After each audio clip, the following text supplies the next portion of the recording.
Então bora lá, jovens, com mais um vídeo do Geopolítica para Iniciantes. Não se esqueça de deixar o like e seguir o canal. Olha, uma série de eventos bem preocupantes está levantando uma questão muito séria. Será que o Serviço Secreto Americano, aquela agência de elite responsável pela proteção do presidente, está falhando na sua missão mais crítica?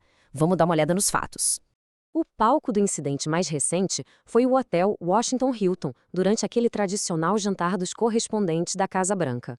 Imagina só a cena, um evento de gala super chique, com mais de 2.600 pessoas, incluindo o presidente, a primeira-dama e todo o alto escalão do governo.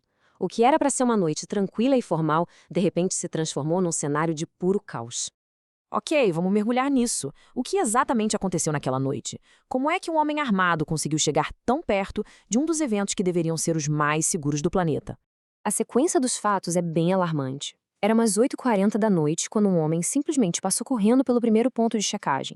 Ele chegou a disparar pelo menos uma vez e até atingiu um agente que, por sorte, estava de colete e se salvou. Aí começou uma perseguição super tensa dentro do hotel até que finalmente conseguiram dominar o cara. Enquanto isso, lá no salão principal, o pânico tomou conta e os agentes táticos tiveram que cercar o presidente e tirar ele de lá o mais rápido possível. E o perfil do atirador, um cara chamado Carl Thomas Allen, revela a falha mais crítica de todas. Ele era um professor e engenheiro mecânico de 31 anos, mas o mais importante aqui é que ele estava hospedado no hotel. E isso, pessoal, deu a ele acesso total ao saguão, uma área que inacreditavelmente não fazia parte do perímetro de segurança inicial do evento. Oficialmente, a resposta do serviço secreto foi de que o sistema funcionou como deveria. O diretor, Sean Khan, veio a público dizer que o fato de terem neutralizado o atirador antes dele chegar nos detectores de metal provou que a proteção deles em várias camadas era eficaz. Segundo a agência, o presidente nunca esteve em risco direto. Só que essa declaração levanta uma pergunta bem óbvia, né? Se tudo funcionou direitinho, como é que um homem carregando uma escopeta, uma pistola e facas conseguiu andar livremente pelo saguão de um hotel que estava recebendo toda a liderança do país? Os convidados que estavam lá relataram que simplesmente não havia segurança nenhuma para entrar no lobby. O perímetro de verdade só começava mesmo nos detectores de metal. Isso nos leva a um ponto ainda mais preocupante. O incidente no Hilton não foi um caso isolado, sabe? Ele é o terceiro atentado numa sequência de menos de 2 anos, o que revela o que parece ser um padrão bem perigoso de falhas. Essa linha do tempo aqui diz tudo. Em julho de 2024, foi um atirador num telhado. Só 2 meses depois, em setembro, um outro atirador escondido em arbustos num campo de golfe. E agora, em abril de 2026, um atirador dentro do mesmo hotel que o presidente. A ameaça não está só se repetindo, ela está ficando cada vez mais próxima. O atentado em Butler foi um desastre completo em termos de segurança. O serviço secreto tinha recebido informações sobre uma ameaça 10 dias antes, mas não fez nada a respeito. O telhado de onde o atirador disparou não foi vistoriado. Os rádios de comunicação falharam. E o mais chocante de tudo, o indivíduo suspeito foi visto perto do local 45 minutos antes dos tiros e ninguém fez nada. As falhas foram tão absurdas que levaram à renúncia da diretora da agência na época. 2 meses depois, no campo de golfe, a história foi um pouco diferente.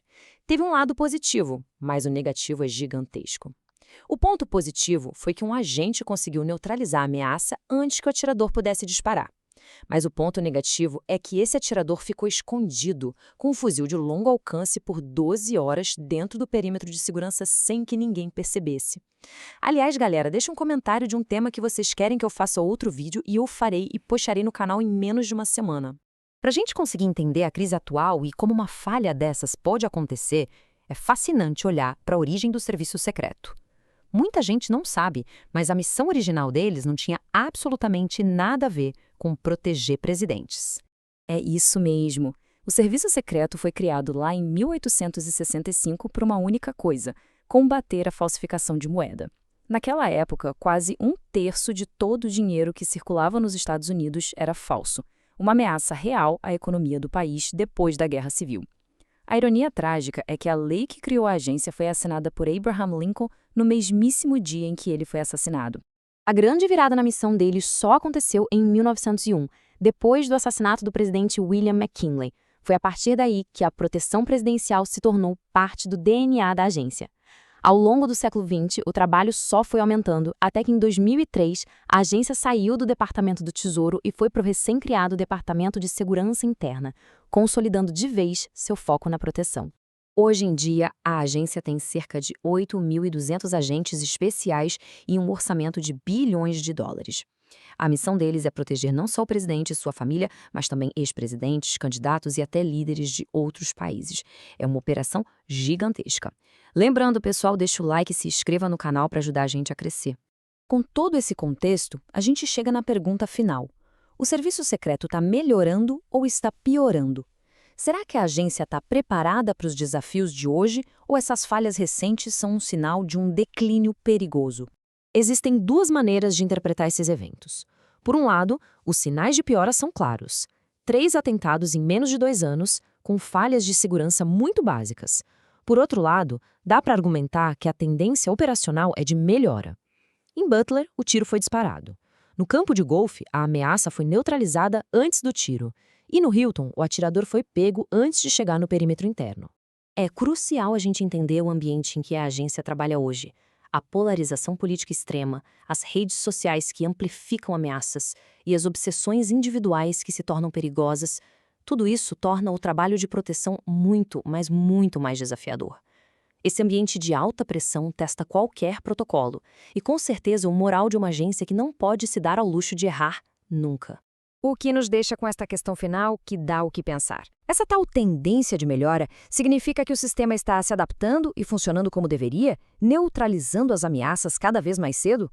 Ou será que a segurança da maior autoridade do país está perigosamente dependendo da sorte? Por enquanto é isso. Assista outro vídeo sobre o tema, não se esqueça de deixar o like e seguir o canal para não perder a próxima notícia sobre geopolítica mastigada de um jeito descomplicado para você. Falou, piazada!